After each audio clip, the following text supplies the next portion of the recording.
કારણ કે આ જગત જે દેખાય છે તે હકીકતમાં શાશ્વત નથી. આ જગતનો એક દિવસ પ્રલય થઈ જશે. અનેક વખત આ જગતનું સર્જન થયું. શંકરાચાર્યજી તો એવું કહે, પુનરપી જનનમ પુનરપી મરણમ પુનરપી જનની જઠરે શયનમ. વારે ઘડીએ જન્મીએ અને વારે ઘડીએ મરીએ છીએ.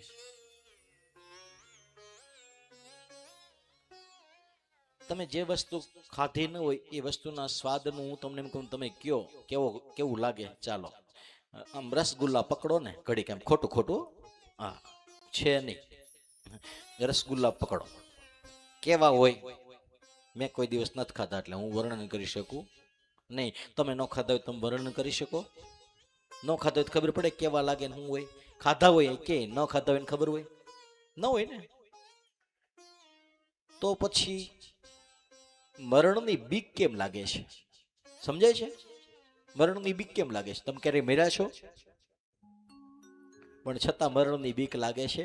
એનો અર્થ એ થાય કે તમને અનુભવ છે કે મરવી ત્યારે કે વેદના થાય છે. મરણની વેદનાનો તમે પૂર્વમાં અનુભવ કરેલો છે, અહેસાસ કરી લીધો છે, એટલે બીક લાગે છે.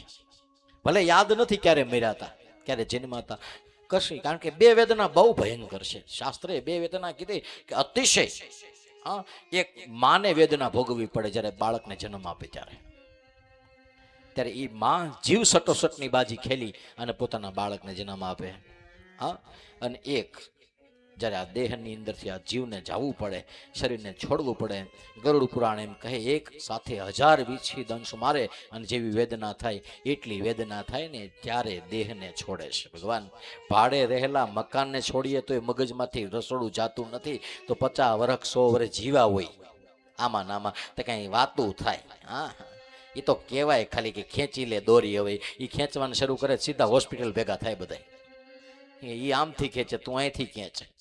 અને પછી જોજો કોણ જીતે છે. તે કોણ જીતે? કાળ જીતે કે માણસ જીતે? કાળ જીતે. ભગવાન માણસ ક્યારેય જીતતો? માણસ હંમેશા હારે છે. એને હારે છે ને એ એટલા માટે હારે છે કે એને જીતવા માટે જ જન્મ્યો છે. એને જીતી જ લેવું છે એટલે હારી જાય છે.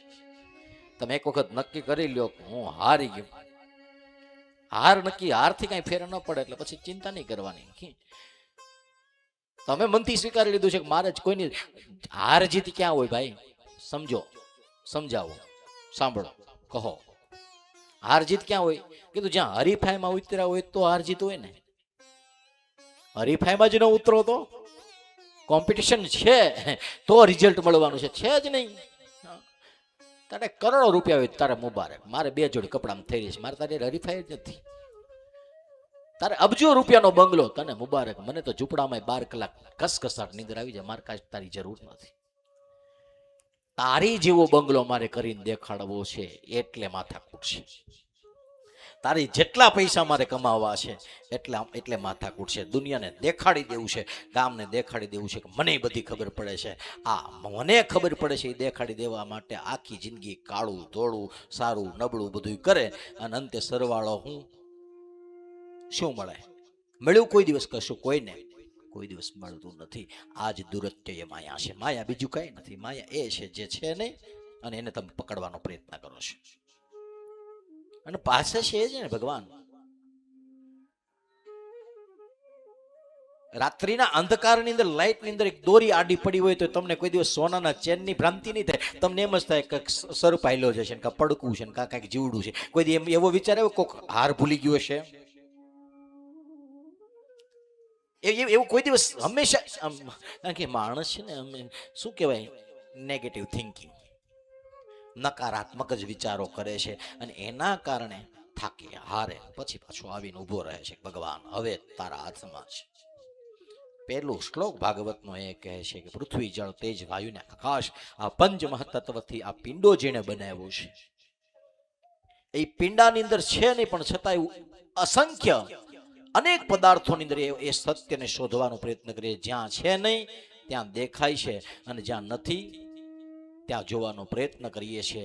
એને એટલા માટે એ જે મોહ છે, એ માયાનું જે બંધન છે અથવા તો જે આવરણ છે, એ પડદો હટે અને હટી જાય પછી જેનું દેખાય, જે સાચું છે અથવા તો જે હંમેશા છે એવા સત્યનું અમે ધ્યાન ધરીએ છીએ. સત્યમ પરમ ધીમહિ. જે સ્વયં પ્રકાશ જ્યોતિથી માયા અને તેના કાર્યથી પૂર્ણ મુક્ત છે એવા પરમ સત્ય પરમાત્માને અમે સૌ સાથે મળીને વંદન કરીએ છીએ. એટલે કીધું કોને વંદન કરીએ છીએ? રામને નહીં, કૃષ્ણને નહીં, શિવ કે શક્તિને નહીં, સત્યમ પરમ ધીમહિ અમે સત્યનું ધ્યાન ધરીએ છીએ.